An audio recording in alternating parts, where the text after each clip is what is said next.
The Cleveland Browns locker room just made a move that sent shockwaves across the entire NFL, and what they gave Shedeur Sanders has now gone fully viral on social media. This wasn't some basic team gesture or a corny rookie hazing moment. This was a clear statement. A loud one, and it puts a spotlight on the growing disconnect between how Kevin Stefanski has handled Shedeur and how the actual players in that locker room truly feel about their young quarterback. Once you understand what this gift really represents and the context behind it, you start to see this goes way beyond a feel-good moment. This was players speaking without saying a word. Let's break down what really just happened in Cleveland, because this story has layers and they run deep. The Browns locker room, made up of players who've already been openly praising Shedeur's confidence and admitting he makes them better, just rewarded him with something usually saved for the real difference makers. They gave Shedeur Sanders the Hemi Award, and that matters. For anyone who doesn't know locker room culture, the Hemi Award is not a handout. It's not a pity prize. It's given to players who show elite impact, leadership, and real influence on winning. That's the kind of respect you earn, not something you're gifted for showing up. The video of Shedeur receiving the award exploded online, and watching it tells you everything. Teammates crowding around him, real energy, real excitement, no fake smiles, no forced claps. That vibe can't be staged. These weren't players going through the motions for a camera clip. These were teammates who believe in their quarterback and wanted everyone to see it. And the shirt they gave him said, "I'm him," which honestly couldn't be more fitting, because that's exactly what Shedeur has been showing every time he stepped on the field, despite all the roadblocks placed in front of him. But this is where things get even more revealing, and honestly, more uncomfortable for the organization. For months now, there have been reports floating around about serious locker room tension tied directly to how Shedeur was being handled. Reports that local Cleveland media refused to touch. And no, these weren't wild fan theories or online drama posts. These were concerns coming from inside the building. Players watching elite talent sit buried on the depth chart with no real football explanation, according to sources close to the situation. Back in September, frustration was already boiling over. Kevin Stefanski made it clear Shedeur wasn't getting real opportunities, no matter what he showed in practice or how shaky the other quarterbacks looked on game day. Players noticed that. They weren't blind. In practice, teammates watched Shedeur make throws the other quarterbacks simply couldn't. They saw the work ethic, the preparation, the leadership, and they couldn't understand why the coaching staff refused to let him truly compete for the job. According to multiple reports, things got so tense that some key players were allegedly even exploring ways out of Cleveland if the Shedeur situation didn't change. Let that sink in for a second. Veteran players considering exits because of how a rookie quarterback is being mishandled. That's not normal. That's dysfunction. And this Hemi Award moment might be the loudest message yet that the locker room has officially drawn a line. This isn't just NFL drama. This is a full breakdown of trust between players and the coaching staff. When a locker room reaches this point, it's players basically saying, "We don't believe in your evaluations anymore," because they can see the mistakes with their own eyes. And here's what makes this even more damaging for Kevin Stefanski and the Cleveland media that's been running cover all season. Those reports about locker room frustration, they weren't ignored by accident. They were pushed aside on purpose. Multiple Cleveland media members with NFL credentials, people who actually have access, were reportedly aware of what was happening with the Shedeur situation and chose not to report it. Why? Because it didn't fit the story the team and front office wanted out there. The narrative was simple and clean. Dylan Gabriel was the clear best option. Shedeur just needed more time. No controversy, no tension, nothing to see here. But that version of events wasn't reality. The real truth was much uglier. Players were angry. They felt something was clearly off. They saw talent being overlooked while excuses piled up, and they watched the coaching staff ignore what was happening right in front of them. That's when trust starts to collapse. Kevin Stefanski wasn't just losing games, he was losing the locker room. Players stopped believing in his judgment at the most important position on the field. And instead of reporting that, much of the Cleveland media chose protection over honesty. That's not reporting, that's damage control. When credentialed media act like team spokespeople instead of truth tellers, fans notice. And that's exactly why so many people have stopped trusting traditional sports media and started listening to independent voices who aren't afraid to say what's really going on. Now, fast forward to today and look at what we're seeing. That same locker room that was reportedly frustrated back in September is now openly celebrating Shedeur. They're giving him team honors. They're posting viral moments. They're making their stance impossible to miss. That doesn't happen by accident. That's validation. That's players saying, we told you this kid was special. We knew he deserved real chances, and now that he's finally getting them, look at the results. The Hemi Award isn't just about solid play. It's a message. It's the locker room making it clear who they believe should be leading this team moving forward. And the most revealing part of this whole situation might come from someone behind the scenes. Shedeur's personal quarterback coach, Daryl, recently gave an interview that sheds light on how Shedeur kept performing at a high level, even while being denied the reps and coaching attention that starting quarterbacks usually get. Daryl's explanation completely blows up the narrative Cleveland media has been pushing about Kevin Stefanski somehow deserving credit for Shedeur's development. According to Daryl, he's been working with Shedeur every single week during the season, flying into Cleveland every Monday and Tuesday to get extra work in, because Shedeur wasn't getting enough reps in practice as a backup. Let that sink in for a second. While Dillon Gabriel was getting all the first team reps, all the coaching attention, and all the game plan focus, Shedeur had to take his development into his own hands. He had to add private training on his off days just to stay sharp and ready in case his number was ever called. As Daryl explained, we wanted to make sure that when his opportunity came, he was ready. That meant making sure his arm stayed in shape, because as a backup, you're not getting many throws in practice. Those reps usually go straight to the starter. Daryl said, when you're the backup, you're not taking as many throws because you got to get those throws to the starter. So every single week, Monday and Tuesday, I spent time out here working with Shedeur because those are their off days. That's wild when you really think about it. Shedeur Sanders had to use his mandatory off days, the time meant for recovery after the physical grind of an NFL week,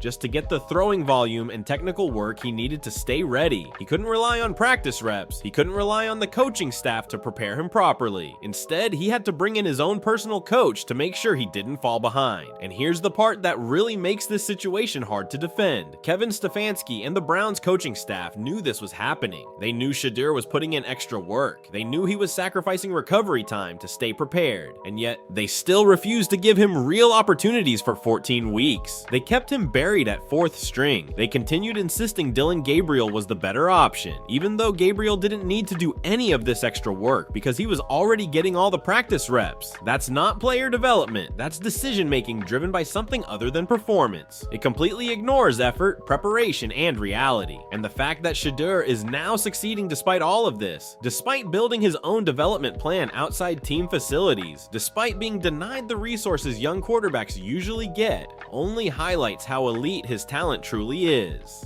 Daryl also broke down their weekly routine. We would go to the facility, he'd do everything he had to do there. Then we'd come back and go to a field. Ball Arena and Wallace helped us a lot, especially with the weather.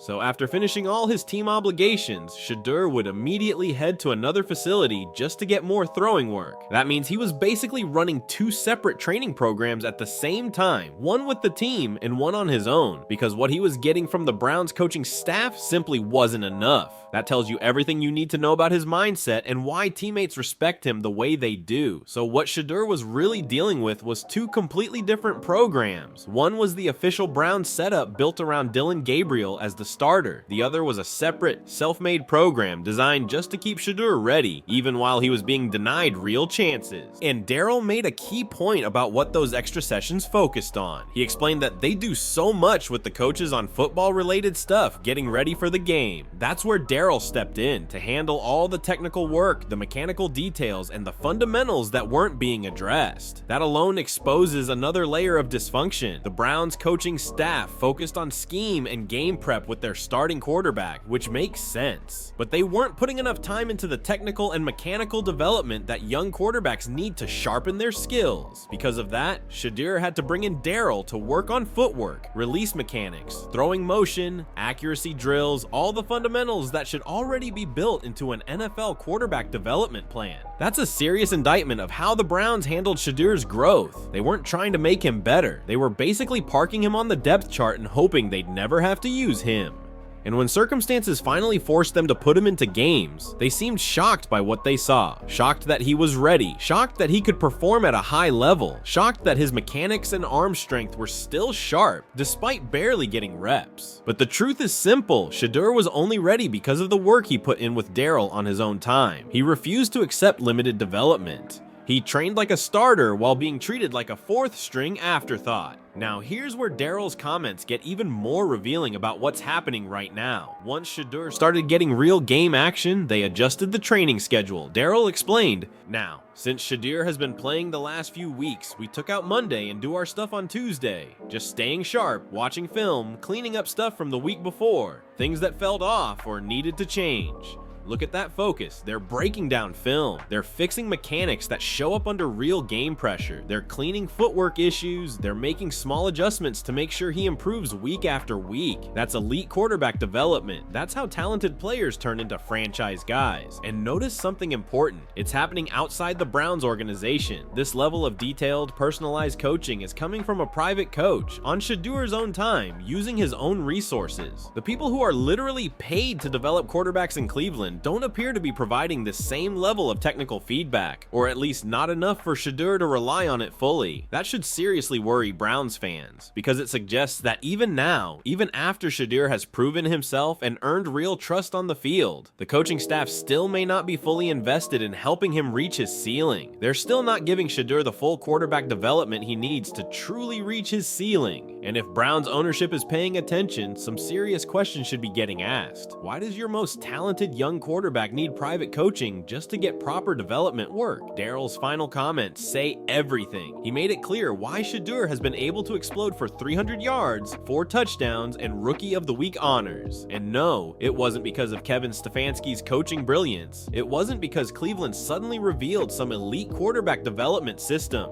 It happened because Shedeur Sanders took control of his own career. With help from his personal support team, he refused to let neglect or agenda-driven decisions derail him. He stayed ready, he stayed locked in, and when the door finally cracked open, he kicked it down and proved everyone wrong. That's why this locker room moment matters so much. His teammates see the grind. They know he wasn't getting reps. They know he wasn't getting the same coaching attention. They know he was preparing for opportunities the staff didn't want to give him. And that's exactly why they honored him with the Hemi Award. That wasn't just about stats. That was respect. That was recognition for mental toughness, discipline, and refusing to fold when things were stacked against him. But to really understand how big this moment is, you have to go back to those earlier reports about locker room dysfunction. Because this didn't come out of nowhere. According to multiple sources, there were real concerns back in September that major players were exploring ways to leave Cleveland if the Shedeur situation didn't change. And these weren't fringe guys. These weren't practice squad players. These were meaningful contributors, possibly even star-level players. Players who were so fed up with how the quarterback position was being handled that they were considering trade demands or exits. Think about how rare that is. Star players don't usually push their way out because of how a backup quarterback is treated. They do it over contracts, championships, or personal clashes. But to be that disturbed by how a rookie quarterback was being mismanaged, that tells you the dysfunction ran way deeper than most people realized. And once again, Cleveland media had access to this information. They had the sources, they had the opportunity, and they chose silence. That tells you everything about the relationship between local media and the organizations they cover. Real journalism requires independence. It requires reporting uncomfortable truths even when it makes the home team look bad. It means prioritizing fans and the public over maintaining access and cozy relationships with executives and coaches. But in this case, Cleveland media failed that responsibility badly. They knew about locker room frustration, they knew about dysfunction, they knew about potential trade demands, and they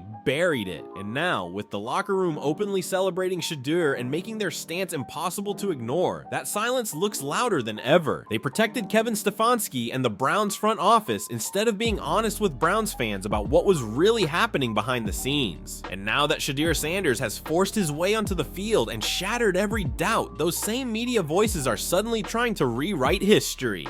Now the story is that Stefanski always believed in Shedeur, that this was all part of some long-term plan, that he was just being developed the right way. That's not reality. That's rewriting the past in real time. The receipts are there. The timeline doesn't lie. Shedeur Sanders was buried at 4th string for 14 weeks, despite clearly outplaying the quarterbacks ahead of him. The locker room saw it. They knew it wasn't right, and according to reports, they were close to pushing back hard. Cleveland media helped cover it up. They protected the organization position. And now that circumstances forced Stefanski's hand, everyone wants to pretend this outcome was inevitable, but the players remember exactly how it went down. They remember the frustration, they remember watching talent sit while the team struggled, they remember feeling like decisions were being made based on something other than football merit. They remember the tension that filled that locker room before Shedeur finally got his shot. And now, they're making sure the world knows they were right all along. That's why this Hemi Award matters. This isn't about 1 or 2 good games. This is the locker room saying, this is our guy. We believe in him. We've believed in him. And we're glad everyone else is finally catching up. That kind of public support sends a powerful message, and it puts real pressure on Kevin Stefanski and the Browns organization to fully commit moving forward. Because if you're the Browns front office and you're watching this play out, watching Shedeur put up historic numbers, watching teammates rally around him, watching the locker room openly endorse him, how do you not make him the unquestioned franchise quarterback? How do you still entertain the idea that Dillon Gabriel might be the better long-term option? How do you justify any scenario where Shedeur isn't getting every first-team rep, every ounce of coaching attention, and every resource this organization has? You can't. Not if you're serious about football. Not if you're serious about winning. Not if you're serious about the future of this franchise. The only way you don't fully commit at this point is if pride gets involved, if agendas matter more than results, if admitting past evaluation mistakes feels harder than fixing them. And if that's what's driving decisions in Cleveland, then the cycle of dysfunction isn't ending anytime soon. But here's the difference now. The players aren't staying quiet. They've made their stance clear. They've backed Shedeur publicly. They've given him team honors. They've helped create moments that went viral for a reason. This locker room has chosen its quarterback. And whether the front office likes it or not, that message is already out there for everyone to see. They've made it clear to anyone who will listen. Shedeur's confidence is contagious, and it makes everyone around him play better. The players have spoken, the locker room has voted, and they've chosen Shedeur Sanders as their quarterback. Now the pressure shifts to Kevin Stefanski and the Browns organization. They can either listen to the players and accept reality, or keep going down the same dysfunctional path that's already caused so much damage. How they handle Shedeur moving forward is going to tell us everything we need to know about whether this organization can finally get out of its own way, because building around elite talent isn't complicated. You find it, you protect it, and you invest in it. The Browns have that talent right now, and the locker room knows it. So what do you think about the Browns locker room giving Shedeur Sanders the Hemi Award? Does this prove his teammates believed in him the whole time, even while he was buried on the depth chart? Do Daryl Colbert's comments about the extra training sessions expose how badly the coaching staff dropped the ball? And should Cleveland media be held accountable for ignoring reports about locker room frustration and dysfunction? Let me know what you think. Drop your thoughts in the comments, because this story keeps getting bigger by the day. If you believe players know better than politics when it comes to choosing a franchise quarterback, hit that like button. If you want more real breakdowns like this, share this video with another Browns fan. And if you're tired of fake narratives and want the truth straight up, subscribe to the channel so you don't miss what comes next. The Browns locker room has made their stance crystal clear. Now we wait to see if the organization is smart enough to listen to the people who actually play the game and know what it takes to win in this league.